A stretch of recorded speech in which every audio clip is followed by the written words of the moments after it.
Hi folks, you've just taken a look at Lars Guzman's video associated with the Cavendish experiment. We're still talking about gravity, and there are a number of other YouTube videos that do show the Cavendish experiment, and a lot of them are saying that you can't believe it, and I haven't reviewed them all. There's some having to do with that gravity is a fake and other things like that as well. So I don't, and again, I haven't taken a look at them. But I do know the difficulty that it is to get the Cavendish experiment to run. And so I wanted to show that to you here.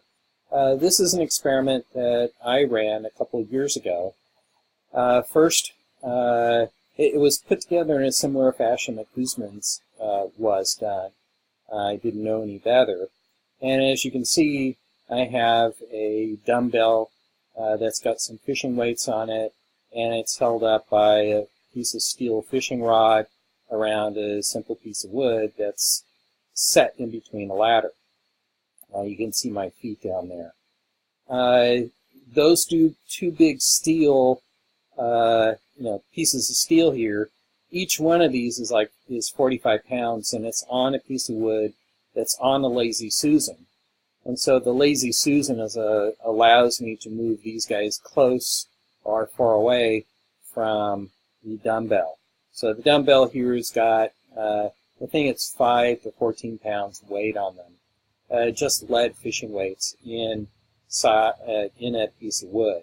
That's got hollowed out a little bit so I can put the pieces of lead in there. And as you can see, it basically is pretty stationary. And furthermore, you can see that this video goes on for quite some time. I'm not going to show it to you, all of it, but I'm just going to pause through it just so that you can see that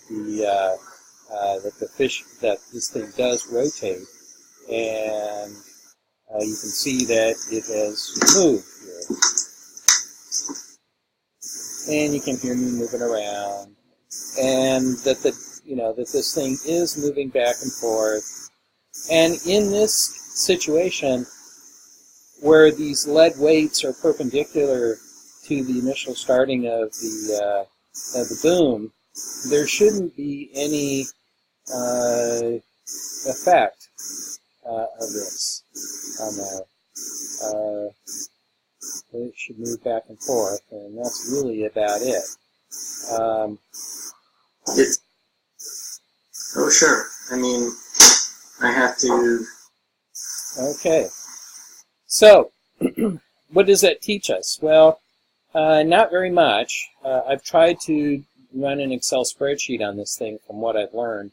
And the best that I can show you is this picture here, which shows the measurements that I took from this video.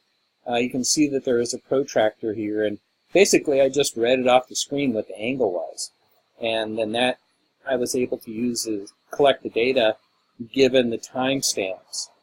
So that's what I did, and then I plotted it. You can see it varies in a sinusoidal type of fashion here.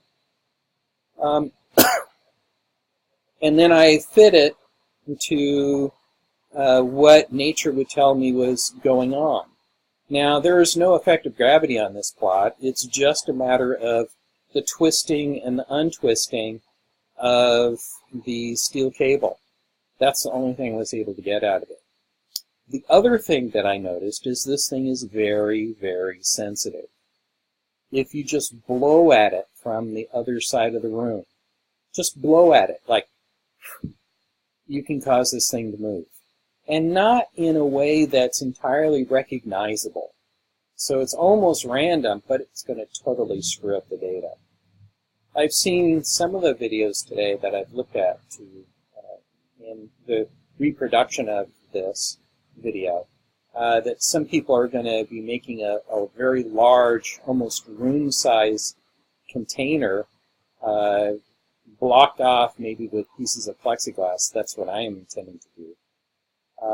So that they can eliminate all air currents. That's a possibility.